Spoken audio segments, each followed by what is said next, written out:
ایک جگہ کا بڑا ہی پیارا واقعہ کہ ایک جگہ پر ایک بزرگ رہتے تھے، بڑے نیک پرہیزگار متقی تھے، ہر وقت عبادت میں وہ مصروف رہتے تھے، تو لوگ آپ سے بڑی محبت کرتے تھے۔ آپ نیک متقی ہونے کے علاوہ سید تھے، یعنی کہ آل نبی اولاد علی تھے، لوگ آپ سے بڑی محبت کرتے تھے۔ ایک دن وہ بابا جی نے اپنا سامان باندھا اور اس جگہ سے جانے کا ارادہ کر لیا۔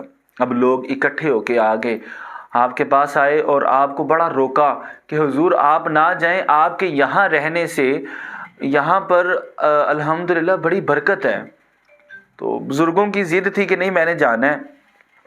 اب انہوں نے جانے کا جب ارادہ کر لیا، سامان باندھ کے جب جانا چاہا تو کچھ عقیدت مندوں نے پوچھا حضور جب آپ کو ملنا ہوگا، جب ہمارا دل آپ کو ملنے کو ترسے گا یا دل کرے گا آپ کو ملنا ہے تو آپ کو کیسے ملیں گے؟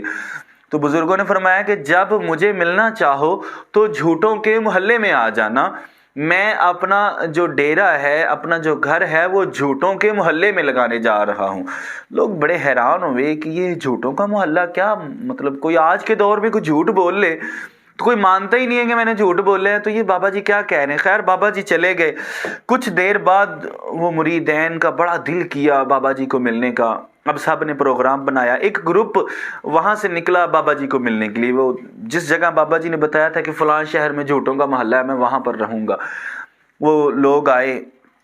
سارا دن لوگوں نے ڈھونڈا، جو بھی گزرنے والا گزرتا اس سے پوچھتے کہ بھائی جھوٹوں کا محلہ کہاں پر، بڑے لوگوں سے پوچھا۔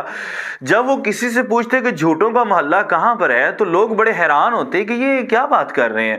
ایون ڈیڈ تو کچھ لوگ ان سے خفا ہوئے، ناراض ہوئے، غصہ کیا کہ بھائی کیا ہو گیا، کون سا محلہ پوچھ رہے ہو۔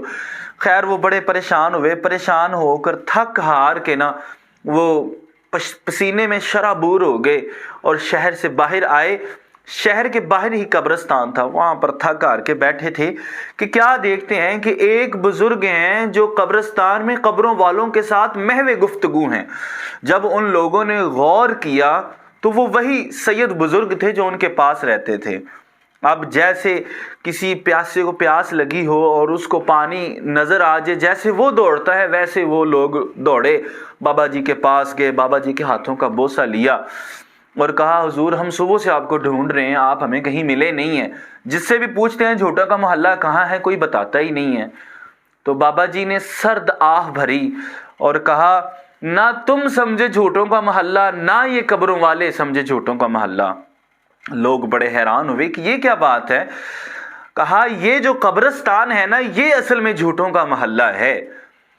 وہ جو مریدین تھے انہوں نے کہا حضور سمجھا دیں یہ کیسے جھوٹوں کا محلہ ہے۔ تو آپ نے فرمایا یہ وہی لوگ ہیں جو کہتے تھے کہ ساری زندگی یہ کہتے تھے میری زمین، میرا مکان، میرا پیسہ، میری بیوی، سب کچھ میری میری کہتے تھے۔ کوئی دیکھے یہاں پر قبروں میں جو لیٹے ہوئے ہیں کیا کچھ کوئی ساتھ لے کر گئے ہیں؟ کوئی ایک بتا دے یہاں پر ان قبروں کے اندر ایسے ایسے بھی لیٹے ہوئے ہیں جو چاہتے ایک ٹائم میں کھانا کھانا چاہتے سونے کے برتنوں میں چاندی کے چمچوں کے ساتھ کھانا کھاتے، لیکن سارے زمین میں لیٹے ہوئے ہیں، قبر کے اندر لیٹے ہوئے ہیں، کچھ بھی یہ ساتھ نہیں لے کر گئے۔ کوئی ایسی چیز ہو جو یہ ساتھ لے کے ہیں، اصل میں یہ جھوٹوں کا محلہ ہے۔ یہ آج ان سے پوچھو یہ ساری چیزیں ان کی تھیں یا یہ ساری چیزیں ان کی تھیں، آج وہ کسی اور کی ہیں۔ جو گھر انہوں نے بنایا آج اس میں کوئی اور رہ رہا ہے۔ حضرت غوث پاک رضی اللہ عنہ فرماتے ہیں کہ گھر بنا رہے ہو عالی شان، ساری چیزیں اس میں کر رہے ہو، اس میں رہے گا کوئی اور، حساب جا کے تم دو گے۔ یہ وہ جو مال جمع کرتے تھے آج وہ کوئی اور استعمال کر رہا ہے۔ وہ جن چیزوں پر یہ ناز کرتے تھے، مان کرتے تھے، آج وہ کسی اور کی ہو چکی ہیں۔ وہ بیوی جو ان کی تھی آج وہ کسی اور کے نکاح میں ہے۔ حضرت علی رضی اللہ عنہ آپ فرماتے ہیں اگر مردوں کو زبان مل جائے تو وہ چیخ چیخ کر کہیں کہ آخرت میں جو توشہ ہے نا وہ تقوی ہے۔ یہ جھوٹوں کا محلہ ہے۔ سر یہ ساری چیزیں یہاں رہ جانی ہیں، کوئی چیز ہمارے ساتھ نہیں جانی، ہر چیز ہم نے یہاں چھوڑ کے چلی جانی ہے۔ اس لیے خدا را ہمارے ساتھ ہمارے اعمال جانے ہیں تو اپنے اعمال کے اوپر ہم غور کریں، نیکی کے اوپر غور کریں، نیکی کرنے کی کوشش کریں. یہ ساری زمین، یہ گھر، یہ جائیداد، یہ دولت، یہ ہر چیز یہ یہاں رہ جانی ہے. جانا ہے تو صرف ہمارے اعمال ساتھ جانے ہیں.